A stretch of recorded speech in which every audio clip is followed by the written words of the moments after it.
టీడీపీలో వెళ్తున్నారని ప్రచారం అయితే ఉంది, అది ఎంతవరకు వాస్తవం? అవన్నీ అవాస్తవాలే. అది ఏ విధంగా అంటే మీడియా రేటింగ్ కోసం ఏదో చేసినట్టుగానే అనిపించింది నాకు. బికాజ్ అలాంటి ఎటువంటి ఆలోచన, అటువంటి పరిస్థితి లేదు అసలు.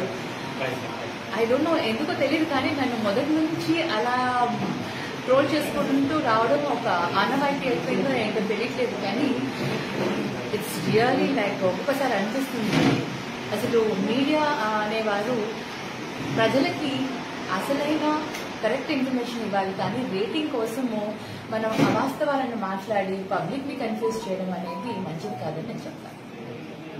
సేమ్ ఇంతవరకు అటువంటిది ఏది జరగలేదు, ఎవరు కూడా ఎక్కడ వెళ్ళలేదు. అందరూ కూడా జగనన్న పైన ఆ నమ్మకంతో, ఆ ధైర్యంతో చాలా స్ట్రాంగ్ గా ఉన్నారు. ప్రతి ఒక్క కార్యకర్త జగనన్న అంటే అభిమానంతో ఎంతో స్ట్రాంగ్ గా ఉన్నారు.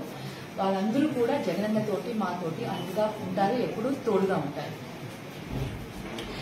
కాంగ్రెస్ పార్టీలో విలీనం చేస్తా అసలు అంటే క్వశ్చన్ కూడా మీరు ఎలా అడగగలిగారో నాకు తెలియట్లేదు. ఎందుకంటే యు నో వెరీ వెల్, మాకు 40% ఓటింగ్ వచ్చిందండి.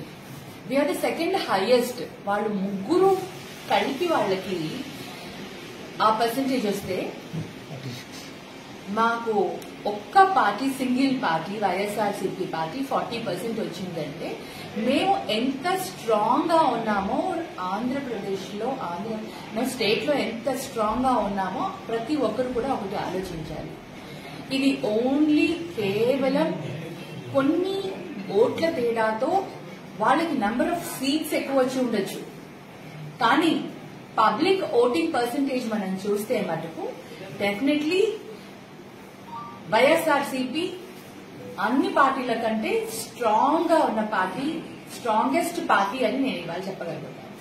కాంగ్రెస్ కి మీరు ఒకసారి ఆలోచించింది, కాంగ్రెస్ కి ఎన్ని ఓట్లు వచ్చాయి అంటే పబ్లిక్ లో కాంగ్రెస్ ఏ స్టేజ్ లో ఉంది, వైఎస్ఆర్సీపీ ఎక్కడ ఉంది అనేది మీరు ఆలోచించుకుంటే మీకు ఆ ప్రశ్నకు మీకే సమాధానం దొరికిపోతుంది.